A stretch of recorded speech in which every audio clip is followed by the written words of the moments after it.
Este es un texto del Concilio Vaticano II, año 1965, 63 en realidad, ¿sí? Y miren lo que dice, vamos a tratar de entenderlo juntos.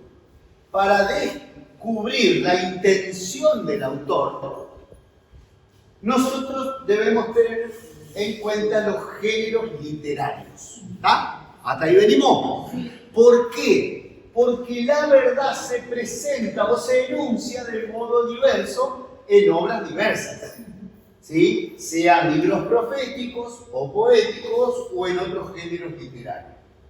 El intérprete, ese somos nosotros los intérpretes, indagaremos lo que el autor sagrado dice o intenta decir según su tiempo y su cultura por medio de los géneros literarios propios de su época. Claro, les pongo un ejemplo del Cantar de los Cantares. El Cantar de los Cantares le dice: vos sos más linda que la yegua del rey. Si hoy le decimos algo así a una mujer, nos denuncia de una denuncia de género. Pero evidentemente, fíjense, ¿no? Sos más hermosa que las palmeras del desierto. Claro, imagínate en esos desiertos encontrarte una palmera, era una belleza.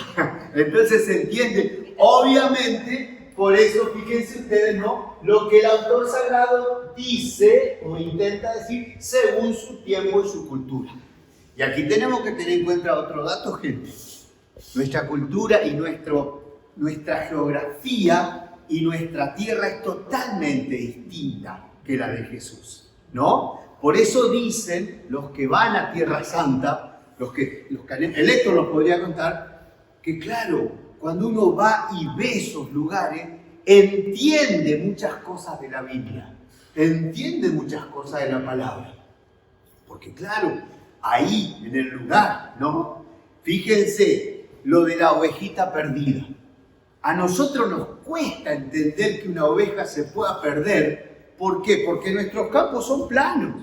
Vos tenés 50 ovejas así desparramadas en el campo y es muy difícil que una se te vaya sin que la veas. El país de Jesús nada que ver. Son todos pozos, piedras, pinas. El pastor tenía que estar con 4 ojos cuidando sus ovejas. Y obviamente algunas se le podía perder, ¿se entiende? Entonces también eso hay que hacer un ejercicio, un esfuerzo por tratar de conocer un poquito toda esa realidad. Insisto, el Héctor nos podría contar, él anduvo por la Tierra Santa y entonces, claro, ustedes también, entonces, claro, hermoso eso, porque vos te ubicás y decís, mirá, ahora se entiende la palabra de Dios, ¿no? O por ejemplo, qué sé yo, a ver qué otro ejemplo podríamos poner, un ejemplo tontito, si se quiere, pero ilustrativo. Cuando al final del discurso de la montaña, cuando Jesús dice, el que escucha estas palabras y las pone en práctica puede parecerse a un hombre sensato que construyó su casa sobre piedra. ¿Y qué pasó? Dice Mateo. Vinieron las lluvias, se precipitaron los torrentes y la casa no se cayó. Eso dice Mateo. Pero vos vas a Lucas y Lucas dice, vino la lluvia, vino la inundación y la casa resistió.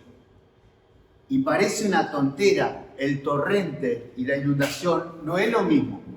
En Israel, que llueve poco, a veces cuando llueve caen unas mangas de agua que hace torrentes, ¿no? Agua que va buscando. Por eso el famoso salmo que dice, cambia, Señor, nuestra suerte como los torrentes del Negev. ¿Qué era eso? Las colinas del Negev, las Shefelá, las colinas peladas, claro, de golpe cae un chorro de agua y va haciendo zanja. Parece las calles de Chajarí cuando llueve. Más o menos, ¿no? Entonces, fíjense, claro, hay unos zanjones así, esos se llaman torrentes. Pero claro, Luquita, o Marco, que escribe para cristianos de Roma, dice, si yo le pongo torrente, no van a entender lo que es. ¿Qué conocen los romanos? La inundación, porque están a la orilla del río, del río Po, ¿no? Entonces, claro, Lucas, pensando en sus lectores, cambia. No pone los torrentes, pone inundación. Otro detalle tontito. ¿Se acuerdan la mujer hemorroísa? La que se acerca por detrás. En Mateo, ¿qué dice? Le voy a tocar los flecos del manto. ¿Por qué? Porque como buen maestro judío, Jesús tenía flecos, las filacterias. Pero claro, Lucas, si pone fleco, la gente va a decir, ¿qué es eso? No sabían lo que era eso. Entonces dice, si toco el borde de su manto, quedaré sano. ¿Se entiende? Es una pequeñez, pero está hablando de la genialidad de los apóstoles a la hora de pensar en quién lo iba a leer. Fíjense ustedes, hermoso, ¿no? Entonces, el apóstol, el escritor, esa es la intención del autor sagrado. Para comprender exactamente lo que el autor propone, hay que tener en cuenta el modo de pensar, de expresarse, de narrar que se usaba en aquellos tiempos. Entonces, este texto del Concilio Vaticano, vuelvo a decirle, hace pocos años de este texto, pero sin embargo encierra toda esta sabiduría de los métodos con que desde hace por lo menos 2 siglos y pico estamos tratando de desentrañar la verdad de la palabra, ¿no? Y entonces, gente, hoy vamos a hablar un poquito de esto, de los géneros o formas literarias.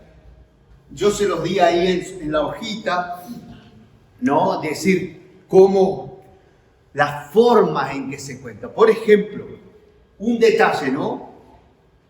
El Evangelio es una creación de la iglesia. Hasta el momento en que Marco escribe su Evangelio, no existía el género literario evangelio. Fue la buena noticia. La buena noticia en una persona. Es un invento de la iglesia el Evangelio, fíjense. Existían, sí, las elegías, es decir, los héroes, las hazañas de los héroes, eso sí, ¿no? Y fíjense ustedes, no las podríamos comparar, qué sé yo, las hazañas que hacían los héroes cuando los héroes griegos, romanos, qué sé yo, qué sé cuánto, pero no existe nada parecido al Evangelio, ¿no? Entonces, fíjense, por otro lado, ahí yo les puse, fíjense, formas orales, ¿no? Los sermones, las oraciones. Piensen ustedes cuando hablan por teléfono.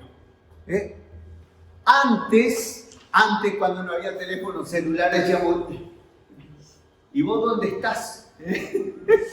Ahora no podemos preguntar eso porque está en cualquier lado, ¿no? Pero fíjense, imagínense que ustedes van al médico. Se da una forma clásica de comunicarse con el médico.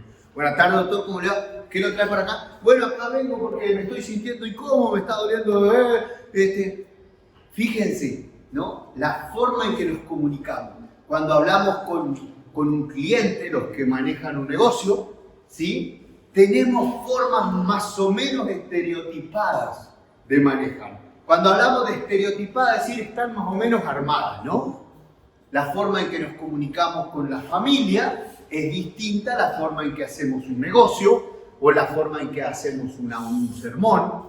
¿Se entiende? Entonces, fíjense, ¿no? Tratar de descubrir esto nos va a llevar a preguntarnos, ¿qué estoy leyendo? ¿No? ¿Qué estoy leyendo? Por ejemplo, hoy la iglesia comienza a leer como primera lectura el libro del Éxodo, ¿sí? El Éxodo no es la historia como, por ejemplo, vuelvo al ejemplo, si ustedes quieren leer una buena historia de la Segunda Guerra Mundial, hay varias, ¿no? Donde, ¿qué busca el historiador? Ser exacto con algunas fechas, con algunos acontecimientos. El Éxodo no es historia en el sentido moderno. ¿Por qué? Porque muchas de las cosas no sabemos si pasaron. No tenemos otro registro, no tenemos otras pruebas, ¿no? Entonces, ¿qué pasa? el Éxodo es una historiografía, lo ponemos más adelante, fíjense ustedes, ¿no? Miren, en el página 3, un elenco posible, ¿se acuerdan que les conté que esta la hizo un sacerdote cordobés, el padre Gorosito? Fíjense, dentro de los libros históricos hay una gran variedad. Las crónicas, lo popular, fíjense, popular anecdótico. Abraham, Isaac, Jacob, José. ¿Habrán existido históricamente? Sí, es muy probable que hayan existido. Pero evidentemente es mucho más lo que se escribe, se narra, se cuenta de la existencia de estos personajes, ¿no? Fíjense, épico, Josué. El libro de Josué es claramente un libro épico. ¿Por qué? Porque si vos lees Josué, llegan hasta la tierra prometida, pasan el Jordán y se instalan en la llanura de Gilgal y en 3 o 4 días conquistan toda la tierra prometida. Agarran la paz, pum, pum, pum, y ya está, conquistada la tierra prometida. Si leemos el libro de los jueces, nos damos cuenta que no fue así. Fueron casi más de 100 años en los que ellos estuvieron luchando por esa tierra, ¿no? Y luchando, ¿por qué? Porque había otros pueblos ahí. Ellos tuvieron que expulsar a otros pueblos para ocupar esa tierra. Pero también luchaban con otros pueblos, fíjense ustedes, ¿no? Al mismo tiempo que estaban los judíos queriendo ocupar esa tierra, estaban los filisteos. Y entonces hay guerra entre los filisteos y ganan los judíos y ganan los filisteos, ¿sí? Todo el libro, por ejemplo, la historia de Elí, de Saúl, ¿no? Antes de los reyes, la historia de los jueces. Es decir, es un proceso larguísimo de toma de la tierra. Pero Josué te lo narra en 2 palabras, porque es un libro épico, ¿no? ¿Y por qué Josué hace eso? Porque Dios estaba con él. Eso es lo que la Biblia quiere decir. Como Dios estaba con él, lean alguna vez, lean Josué 1, del discurso de inaugural, Josué 1, 5 al 10 más o menos. Las palabras de Dios para Josué son, ¡pum! Cuando esté medio pinchado, ¡pum! Así, yo estaré contigo, yo estoy contigo, nadie podrá contra ti.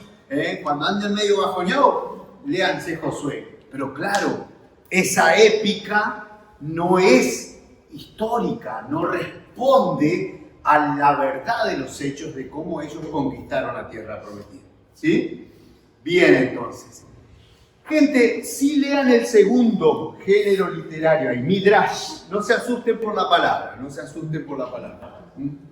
Fíjense, esto se acerca a nuestra categoría de historia novelada o cuento. ¿Sí? Se releen textos antiguos a la luz de los nuevos acontecimientos salvíficos. Es para enseñanza, fíjense. Esto es lo que nosotros contaríamos como tipo...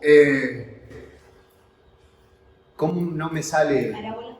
No, serían como historias con moraleja, ¿no? Fíjense, el libro de Esther, el libro de Ruth, el libro de Tobías, el de Judith, de Jonás, de Daniel, un pedazo del libro de la sabiduría. Y acá encontramos un ejemplo del Nuevo Testamento. La infancia de Jesús. ¿Se acuerdan ustedes?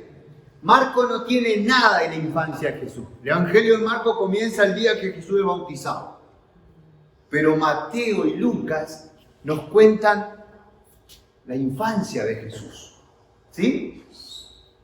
Lucas, siguiendo la línea de María, ¿no? El ángel se le aparece a María, le cuenta que Isabel está embarazada y María se va a Judá, acompaña a Isabel, nace Juancito, vuelve y van a Belén a empadronarse con el Josecito y nace ahí, ¿sí? Van al templo y vuelven a Nazaret. Eso es Lucas. Mateo, la misma historia, pero contada de otra manera. Fíjense, Mateo va por el lado de José, porque es judío. Entonces a una mujer no se le creía. no era creíble. Además que a Mateo le interesa claramente mostrar que Jesús es de la familia de David. Y ahí es donde interviene José. Pero el ángel se le aparece a José, José la lleva a vivir con él, tienen que ir a Nazaret. Pero de Nazaret, ¿a dónde se van? A Egipto. ¿Y habrá ido Jesús a Egipto de bebé? Probablemente no. Probablemente no. Pero ¿por qué Mateo lo lleva a Egipto? Para hacerlo volver. De Egipto llamé a mi hijo. Y José tomó a María y al niño y entró en la tierra prometida. Vayan a la Biblia. Vayan, por favor. Evangelio de Mateo. Vayan a Mateo. ¿Sí? Mateo, para que no me acuerdo. Mateo 2, 21. Mirá, Mateo 2, 21.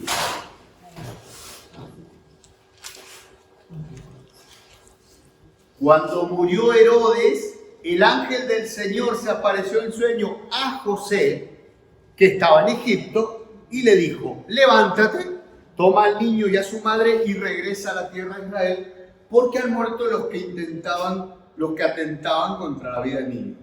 Aquí viene la clave. José se levantó, tomó al niño y a su madre y entró en la tierra de Israel. Fíjense, entró en Israel. Jesús recrea la historia de Israel. Fíjense, por eso se va a Egipto en el plan de Mateo. Insisto, probablemente, gente, históricamente no haya sido así.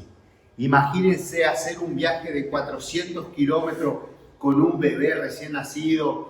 No es muy plausible. Pasa que Mateo no le interesa tanto el dato histórico como conectarlo con el Antiguo Testamento. Y así como el pueblo estuvo en Egipto, y de Egipto llamé a mi hijo, dice Dios a su pueblo, ahora vuelve a llamar desde Egipto para que su hijo venga y entre en la tierra prometida. Fíjense, un nuevo éxodo, un nuevo comienzo, una nueva historia, o una recreación de la historia, para mejor decirlo. ¿Se entiende, gente? Entonces, esto, por eso digo, esto tómenlo con pinza, por favor. No tomen como históricos los acontecimientos, porque son midrash, porque tienen otra intención. Quieren contarte, narrarte algo con algunos datos de verdad, con algunos datos históricos, pero con otros datos teológicos. ¿Sí?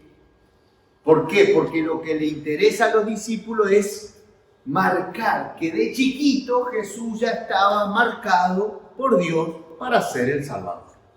¿Estamos de acuerdo? Entonces fíjense ustedes, ¿no? A ver, encima nosotros tenemos un problemita, gente. Cuando nosotros hacemos los pesebres vivientes, mezclamos todos los evangelios, mezclamos Lucas con Mateo y nada que ver, porque tienen distintas líneas de teología. Entonces nosotros hacemos el pesebre y decimos, el anuncio del ángel a María, el anuncio a José, lo juntamos los dos y nada que ver. Uno es según San Lucas, otro según San Mateo. Alguna vez deberíamos hacer un pesebre según San Lucas. Pero algunos dirían, pero faltó José, no estaba José durmiendo, ¿no? No estaban los magos. En el Evangelio de Lucas no aparecen los magos. Los magos es propio de Mateo. Fíjense ustedes, ¿no? En Lucas no existen los magos. En Mateo ocupan un lugar importantísimo los magos. ¿Se entiende, gente? Entonces, bueno, estamos en un género literario que no quiere transmitir historia, sino teología. Por eso, fíjense, lo comparamos con Tobías, con Judith, con Ruth, ¿no? Tienen datos históricos, sí, tienen datos históricos, pero son libros didácticos, es decir, quieren que vos escuches esa historia y la pongas y la vivas, ¿no? Porque fíjense, Ruth, que es una mujer extranjera, cumple la palabra de Dios más que los judíos, por así decirlo, ¿no?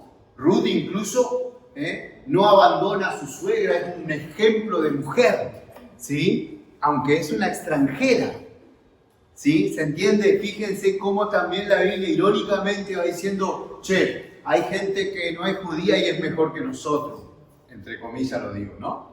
Entonces, fíjense, esto es lo que se llama géneros literarios, gente. Entonces, cuando nosotros en Adviento y en Navidad leamos estos textos, recordemos que no es historia, sino es teología. Teología. Entonces, siempre la pregunta es, ¿qué me quiere decir el Señor? ¿Qué quiere decir el Señor cuando en Mateo unos magos de Oriente vienen a buscar al rey de los judíos y se postran a adorarlo? Fíjense, Mateo está diciendo, Israel no reconoció a Jesús, pero unos extraños, unos paganos, unos extranjeros sí lo reconocieron. Entonces él está diciendo a los cristianos, ustedes tienen que ser como ellos. Nosotros tenemos que reconocer a Jesús y buscarlo, seguir su estrella. ¿Cuál es la estrella? La fe. Si vos seguís la estrella de la fe, te va a llevar hasta Jesús y lo vas a adorar. ¿Se entiende? Entonces, pero es una enseñanza, un midrash, insisto. Bueno, gente, otro género es el apocalíptico, ¿no? Bueno, ahí el profético. Fíjense, los profetas, hay dos tipos de profetas. Hay profetas que escriben, por ejemplo, Ezequiel, profeta, ¿no? O Jeremías, que recibe la orden de escribir. Hay otros profetas que no son escritores, ¿no? Nosotros, digamos, los más famosos son los grandes profetas, ¿no? Isaías, Jeremías, Ezequiel son los grandes profetas. Después se suele hablar de los 12 profetas menores, que no son menores porque no sean importantes, sino que son menores por el tamaño de sus libros nomás, ¿sí? Hay los profetas, ¿sí? Bueno, ahí después vamos a volver sobre esto cuando hablemos de la palabra de Dios, ¿no? ¿Por qué? Pues la fuerza que tiene la palabra del profeta es justamente que realiza lo que anuncia, porque no es palabra suya, sino es palabra de Dios, ¿no? Entonces la prueba de que un profeta viene de Dios es que su palabra se realiza, se cumple, se hace realidad, porque tiene la fuerza de Dios y no solamente del personaje. Pero y aquí habría que hacer una pequeña aclaración. No les quiero complicar la vida. Pero nosotros leemos el libro del profeta Isaías. Son 66 capítulos. Larguísimo. Sin embargo, gente, hay 3 profetas de Isaías totalmente distintos. Ahí los estoy complicando. Ahí los estoy embarullando. Fíjense. Hay un profeta Isaías, que va de capítulo 1 hasta el capítulo 39, que escribe antes de que, vamos a ir al mapita que yo les mostré el otro día, a ver si lo encuentro. Ese tendríamos que tener, ese mapita. Ese. Fíjense, ay, que está medio borroso. No lo viste ese, padre. No lo viste ese. Sí. No, eso no está en la hojita. A ver. Eso me gustaría. Ajá. Fíjense, gente, en la división del reino, año 930, ¿sí? Año 1000, más o menos, Saúl, David, Salomón. 3 reyes del Reino Unido. El Reino Unido, acá, un pedacito nomás. Después ya el reino se divide, Israel, Judá, ¿no? Y aquí aparece Isaías, fíjense más o menos el año 700. ¿Por qué se divide? Por cuestiones políticas, por cuestiones de intereses, ¿no? Los hijos de Salomón rompen todo lo que su padre había hecho. Y por intereses. El reino de Israel era más rico, más grande, más poderoso, tenía más plata. El reino de Judá era más chiquito, porque eran 2 tribus nomás, Judá y Benjamín, pero estaba Jerusalén en el territorio. Era importante, pero no era... Por eso mismo el reino de, fíjense, el reino del norte cae mucho antes, en el año 722 a.C., se lo llevan de esclavo a Siria. Y el reino del sur cae recién en el 580 y pico, ¿no? Como 140 años después. Dura más el reino de Judá porque no tenía nada que robarle. Los imperios actuaban donde podían robar cosas, ¿no? Entonces pero fíjense acá, lástima que acá aparece Isaías, fíjense, en el reino de Judá, Isaías en el año 740 al 681, ese es el primer Isaías, capítulo 1 al 39. Uno va al capítulo 40, busquen por favor en su Biblia, profeta Isaías, a ver si lo encuentran, el amigo Isaías, a ver si nuestra introducción dice algo. Ajá. Los que tienen la Biblia del pueblo de Dios, dijo la Lili, vamos a decir la página. Vos sabés que yo tenía un profesor, Lili, que cuando alguien en la clase de Biblia decía la página, le tiraba con lo que tenía a mano. Sí, ¿cómo va a decir la página? Claro. No, sí, pero fíjense en la introducción del profeta Isaías de la Biblia del pueblo de Dios. Dice, la primera sección proviene del profeta Isaías, la segunda sección, capítulo 40 al 55, tiene un trasfondo muy distinto. Fíjense, ya estaban en el desierto, en Babilonia. Bueno, ahora sí vayan al 40, por favor. ¿Sí? Estábamos leyendo la introducción para tratar de entender un poquito. Miren Isaías 40. El pueblo está en el destierro. Fíjense acá, gente, ¿no? Todavía estaba el reino del norte, en el 585 cae el reino, 597, 586, ahí cae el reino, Jerusalén es destruido, fíjense que de acá, ¿no? Y entonces aparece un segundo Isaías, que tomando el nombre del profeta Isaías, sale a anunciar el consuelo. Gente, se viene la liberación. ¿Saben por qué? Porque el imperio babilónico estaba débil y se venía con todo el imperio, ayúdame Leo, así, después de Ciro, el rey de Persia, los persas conquistan el imperio babilónico y ahí cambian las cosas.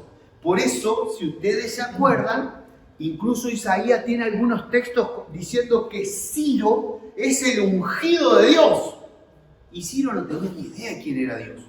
No tenía ni idea de quién era Yahvé. Pero ellos veían en ese gaucho la salvación. ¿Por qué? Porque Ciro, el imperio persa, es distinto al imperio babilónico. Los babilónicos se llevaban a la gente, la deportaban, las desparramaban para debilitarlos. Ciro conquista militarmente y económicamente, pero deja a los pueblos donde están. Entonces Ciro dice, los judíos que vuelvan a su tierra. ¡Ah, vamos todavía! Dicen los judíos. Este loco es el elegido de Dios. Y Ciro no tenía ni idea de quién era Dios. ¿Se entiende? Pero fíjense, estamos en un Isaías distinto del primero.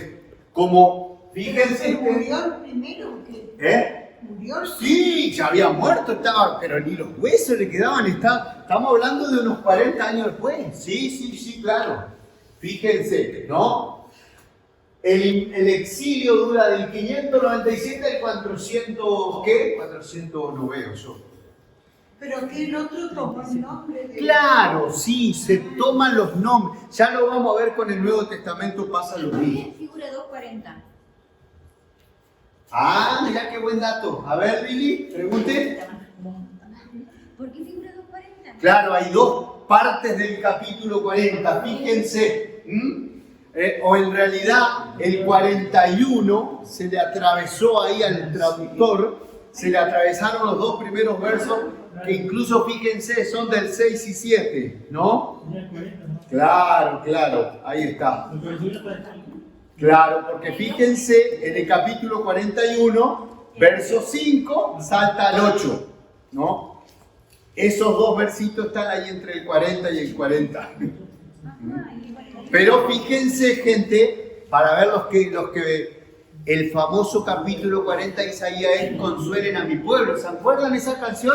Consolad a mi pueblo, dice el Señor. Es decir, es el consuelo. ¿Por qué consuelo? Porque ya nos van a liberar, porque vamos a poder volver a nuestra tierra, porque la promesa de Dios sigue viva, porque si tenemos tierra, si tenemos templo, si tenemos culto, tenemos a Dios con nosotros. Entonces ellos van a volver, por eso el consuelo, fíjense. Ahora por favor vayan al capítulo 55, vayan al 55. Miren lo que dice el título de la Biblia. Tercera parte del libro de Isaías. Aquí ya están de vuelta en la tierra prometida y claro, se encuentran con que el regreso no había sido tan romántico como ellos esperaban. Encontraron todo destruido. Sí. Fíjense, ahí arriba dice tercera parte del libro del profeta Isaías. Ya dudaban de Dios. Y claro, lo que pasa es que ellos esperaban volver y que todo estuviera esplendoroso y el templo estaba destruido y las casas peor y el pueblo habían quedado los más pobres, vivían miserablemente. Sí, claro, no era lo que habían esperado. Entonces, claro, había que levantar a esa gente, había que reconstruir, ¿no? Y fíjense las promesas del profeta, dice, el templo va a ser la casa de oración para todos los pueblos. Y era un montón de ladrillos desparramados. ¿Vieron la gente que cuando baja al lago van a la vieja federación? Y dice, ay, acá estaba la casa de mi abuela. Algo así se encontraron, imagínense ustedes, ¿no? Entonces, claro, pero fíjense cómo los profetas también van respondiendo a los momentos históricos. Es decir, son la voz de Dios para ese momento. ¿Sí? Algunas veces para retarlos, otras veces para animarlos, otras veces para corregirlos. ¿Sí? Fíjense, vos lees esto, por ejemplo, ¿no? El Señor reconstruirá el templo, Jerusalén será la ciudad dorada, gloriosa. Hermosa profecía, pero por ahí también cambio. Jeremías predica en un momento en que económicamente les estaba yendo re bien. Había mucha guita y entonces ¿qué pasa cuando hay guita? Se alejaban de Dios y el profeta le dice, ojo muchachos, estamos haciendo malas cosas. Por eso Jeremías sufre tanto, porque lo maltrataban, no lo querían escuchar, le venía a hablar de conversión y de cuando ellos estaban re bien, fíjense, ¿no? Entonces Jeremías es un tipo que sufre, además se ve que era un tipo medio de por sí nomás, Él incluso se desea la muerte, dice, mejor no hubiera nacido. Maldito el día en que le dijeron a mi mamá, te nació un hijo varón. ¿Viste? Malísimo está. En algunos pasajes está enojadísimo con eso.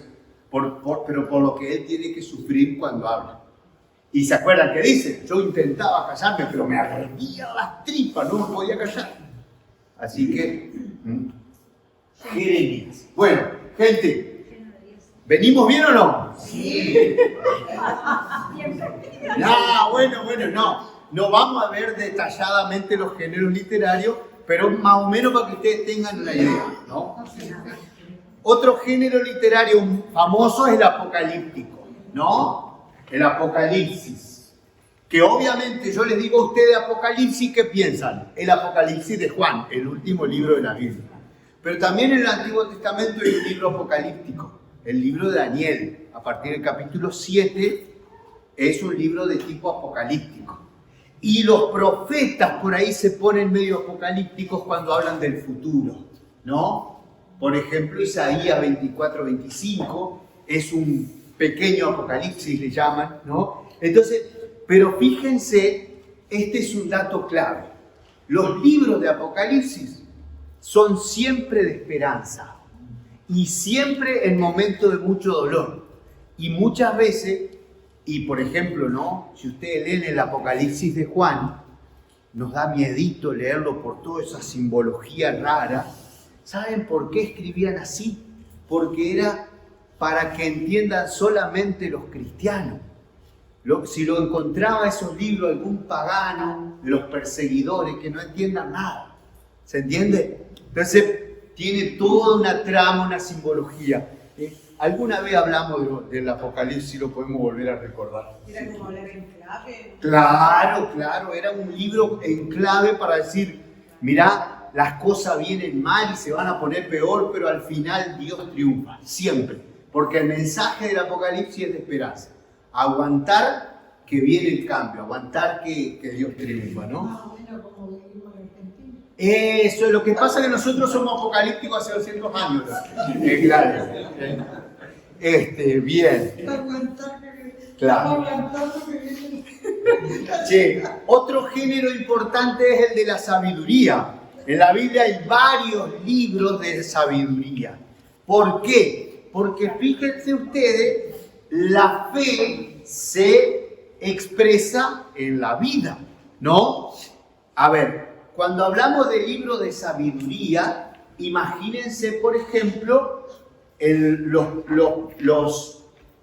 libros de nuestros hermanos, los árabes, o más allá todavía, de Oriente, ¿no? Los libros de los hindúes, los libros de los chinos, los libros Confucio, el Bhagavad-gita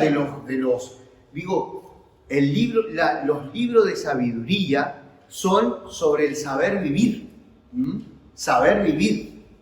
En el caso de los judíos, obviamente es saber vivir la presencia de Dios. ¿Se entiende?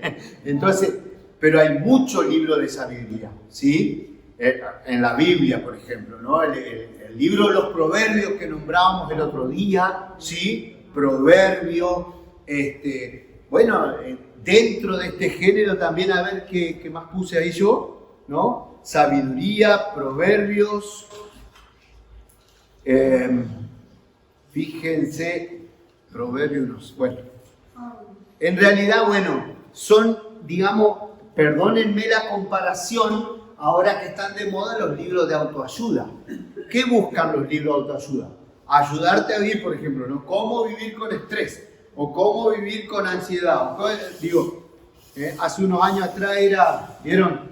Se van poniendo de moda como distintos momentos, ¿no? Bueno, la sabiduría va por ahí, es decir, saber vivir la fe. Y por eso yo les había recomendado el lunes pasado que leyeran el prólogo de El Eclesiástico. ¿Lo leyeron? Sí. ¡Eso! Muy bien. ¿Qué decía el libro del Eclesiástico?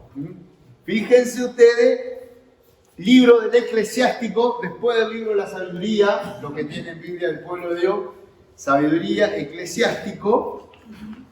Miren la primera expresión de la Biblia del pueblo de Dios. Este es un libro deuterocanónico. ¿Por qué? Porque está escrito después de Malaquías. Fíjense, a ver si corro la otra. Ahí es. No.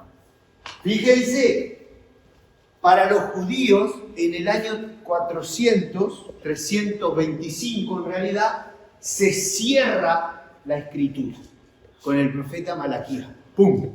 No se escribe más. Pero después aparece la traducción griega de la que yo les hablaba el lunes pasado, y la Biblia de los 70 no solamente que traduce, sino que agrega libros. Este es uno de ellos. Es un deuterocanónico. Es decir, aparece después del 400 antes de Cristo, ¿no? Que es el tiempo del intertestamento. Fíjense. Ay, no se ve. Esperen que lo miro acá. Sí, el otro día lo hicimos. Lo tenías en otro. Lo sacábamos del Power, ¿te acordás? Para que lo tenía. Sí, no, pero no importa. Acá dice 432 a 5 a.C. 432 a 5 a.C. Es decir, y durante esos 380 años no es que no se escribe nada, no es que no se sigue escribiendo. Para los judíos no entra en la Biblia del Antiguo Testamento, ¿me entienden? Por eso se acuerdan que yo les había dicho que incluso hay 7, 8 libros que no forman parte o que son los deuterocanónicos del Antiguo Testamento. Se los vuelvo a recordar. El libro de Tobías, el libro de 1 y 2 Macabeo, el libro de Judith, el de Baruch, el de Sabiduría y de Eclesiástico no aparecen en la Biblia hebrea. No aparecen en la Biblia hebrea. Sí en la Biblia griega. Judía, el Antiguo Testamento griego de los 70. Por eso, fíjense, el libro del Eclesiástico, dice el chico acá, miren lo que cuenta él, que su abuelo lo habría escrito, fíjense, miren, muchas e importantes enseñanzas nos han sido transmitidas por la ley, los profetas y otros escritores. Mirá, Lili, lo que vos preguntabas hoy. Miren la división de la Biblia, gente. La ley, los profetas y otros escritos. ¿Sí? La ley, los primeros 5 libros de la Biblia, los profetas, Isaías, Zacarías, Ezequiel, Daniel, Amós, Oseas, Habacuc, Zacarías, ¿sí? Todos esos profetas. Y los demás escritos, salmos, sapienciales, estos cuentitos o estas historias de las que le hablaba hoy, ¿no? Entonces, fíjense. Pero es un deber que los que leen estos libros no solo adquieran ciencia personalmente, sino también sean útiles a los de afuera. Por eso mi abuelo Jesús, mirá, el prólogo del traductor del libro del Eclesiástico, primera partecita del libro del Eclesiástico, ahí está.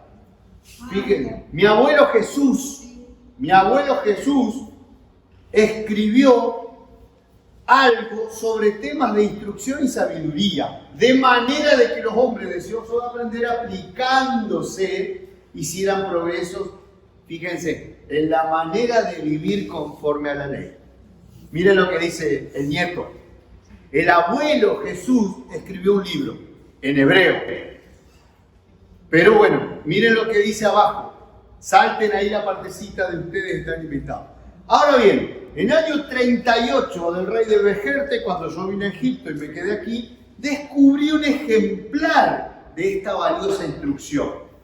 Juzgué necesario aportar dedicación y esfuerzo a traducir este libro. He consagrado desvelos y ciencia para llevar a buen término y publicar este libro para que aquellos que están deseosos de aprender, a fin de ajustar sus costumbres a una vida conforme a la ley. ¿Sí? Fíjense, el nieto encuentra entre los libros de su abuelo que él había escrito y él lo traduce más o menos en el año 170 o 150 a.C. Yo les conté el otro día que el libro de la sabiduría fue escrito en el año 50 a.C. Es muy cercano a Jesús. Libro de la sabiduría, ¿sí? Y es un libro que está escrito para guardar las tradiciones ante el avance del imperio griego, ¿sí? Fíjense. Entonces, de nuevo, ¿por qué se escribe el libro de la sabiduría?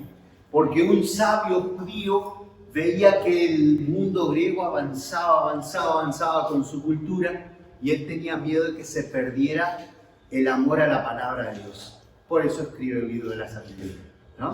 No les voy a pedir que se acuerden de todos los géneros literarios, pero sí que vayan pensando, decir, cuando me ponga a leer la Biblia voy a tratar de saber qué estoy leyendo.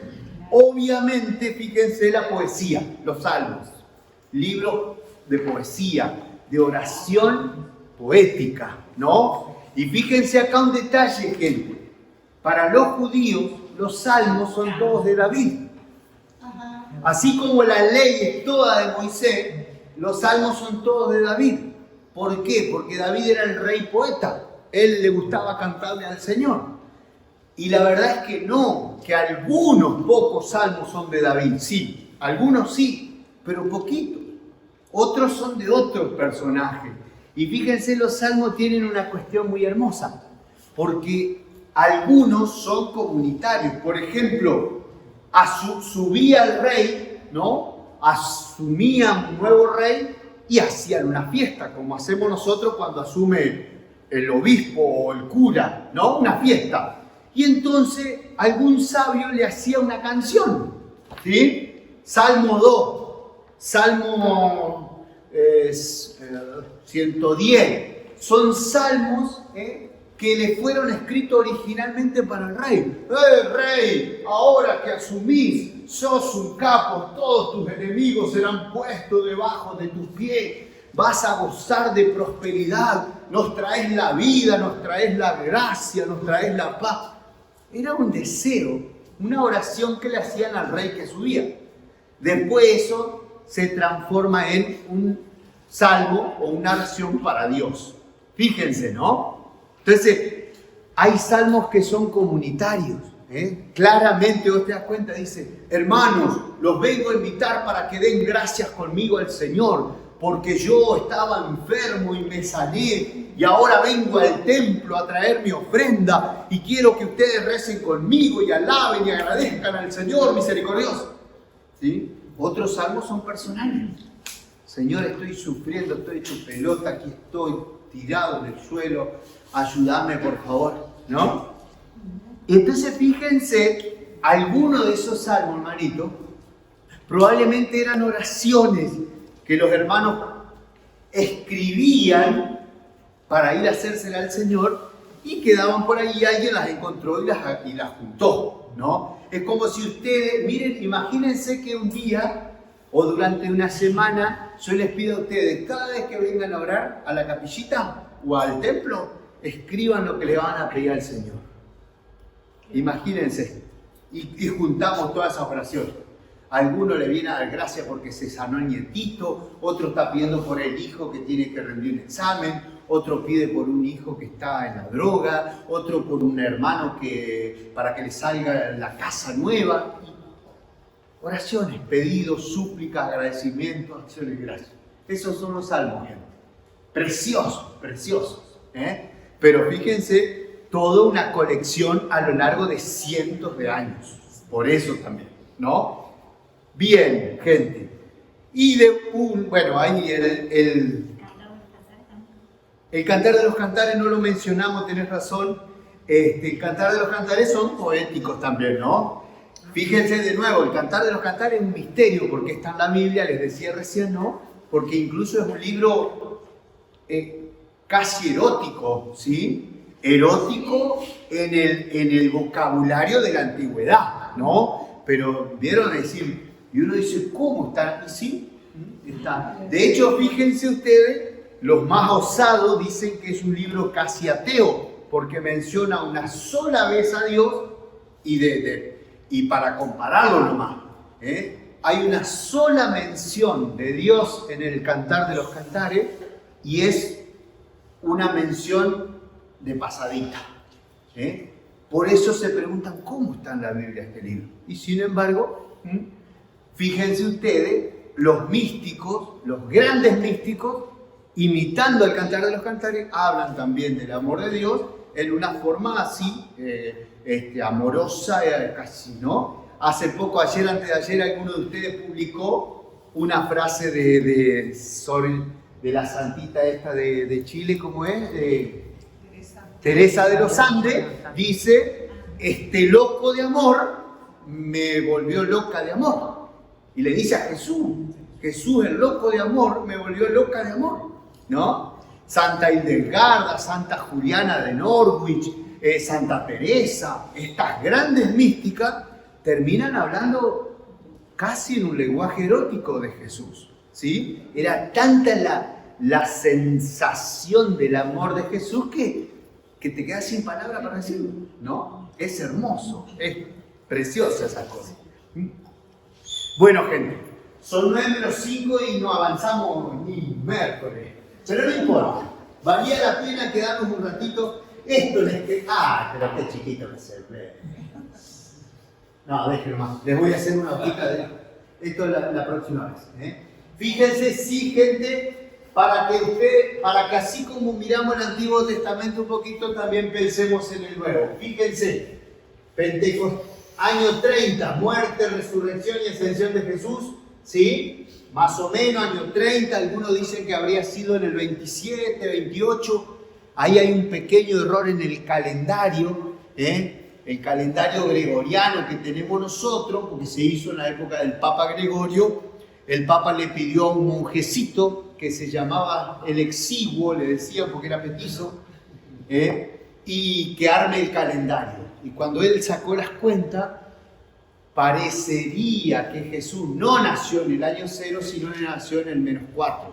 Ahí se equivocó Pipino en unos añitos, -4, -3 de la era cristiana, ¿no?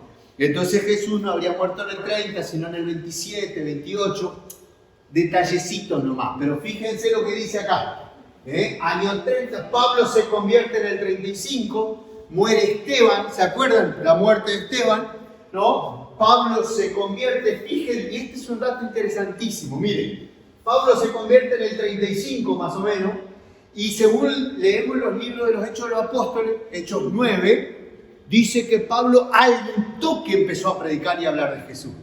Y en realidad no fue así. Habrían pasado 10, algunos escritores dicen hasta 14 años, entre que Pablo se convierte y empieza a misionar. Fíjense, Pablo fue haciendo un proceso de creyente, más largo de lo que nosotros pensamos, fíjense, ¿no? Entonces miren, entre el año 46 y 48, el primer viaje misionero. En el segundo viaje misionero, en el año entre el 50 y el 52, Pablo está en Corinto y ahí escribe la primera carta a los tesalonicenses, primer escrito del Nuevo Testamento. Se los puse en la hojita, pero claro, no da. Miren, muerte de Esteban, año 34, conversión de Pablo, fundación de la iglesia de Antioquía, ¿sí? Primera misión de Pablo, entre el año 46 y 48, el primer viaje de Pablo, ¿se acuerdan? Hechos 13. Hechos de los Apóstoles, capítulo 13, yo les puse la cita, les prometo esta hojita en mano para leerla.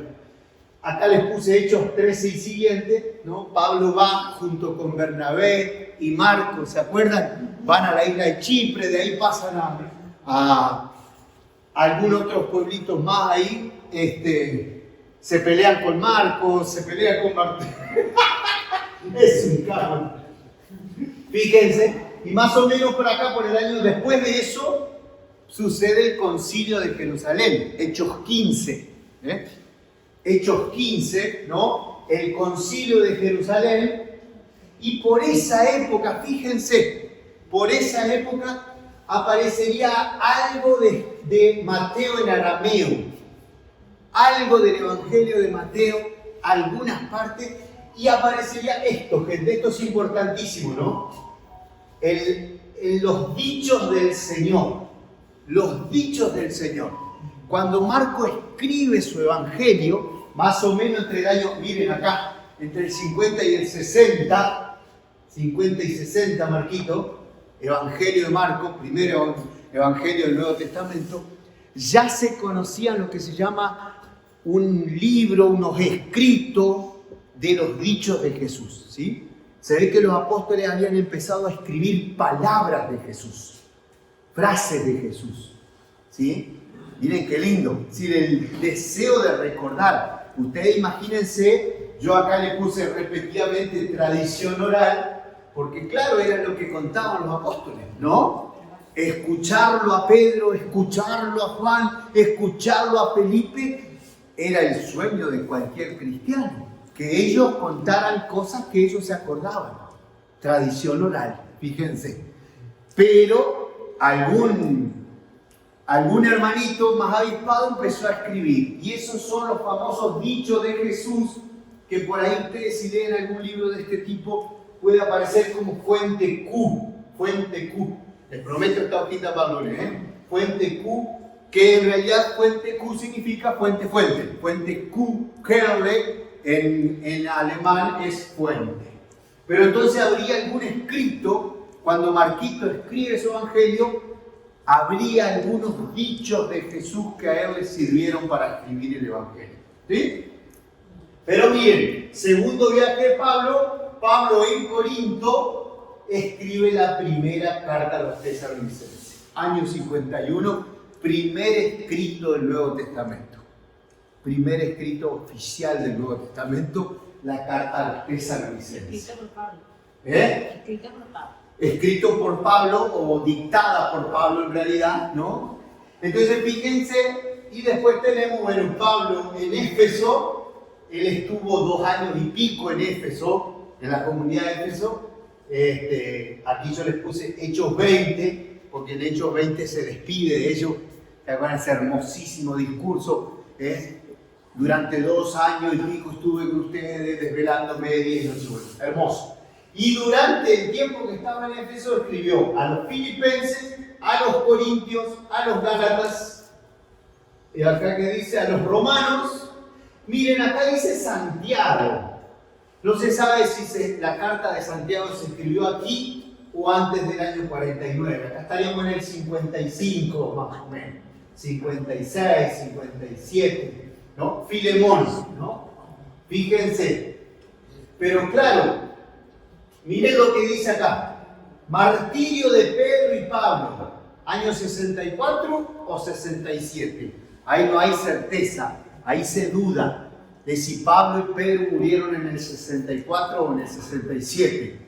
O uno en una y el otro en otro. No se sabe bien ese dato, gente.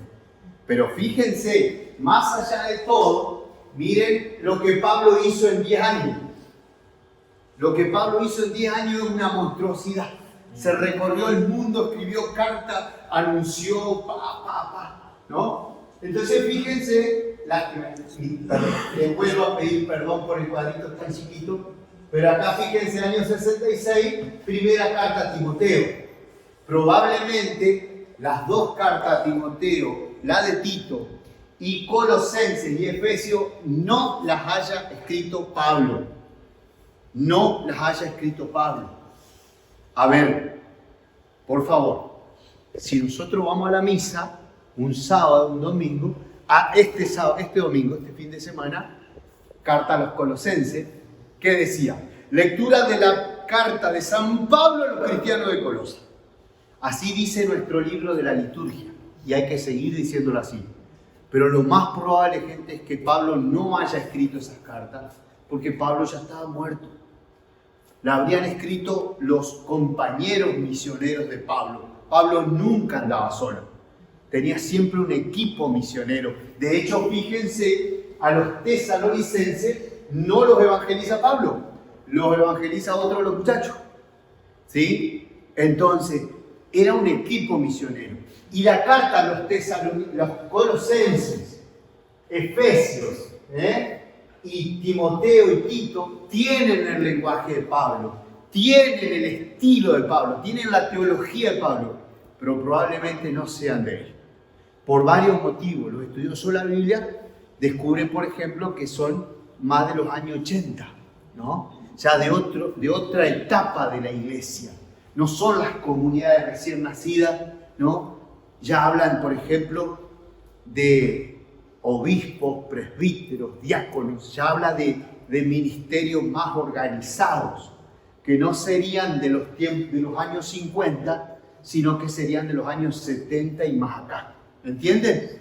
Eso los estudiosos de la Biblia dicen, no, pará, acá menciona a los obispos, presbíteros, diáconos. Esto no estaba en la iglesia primitiva.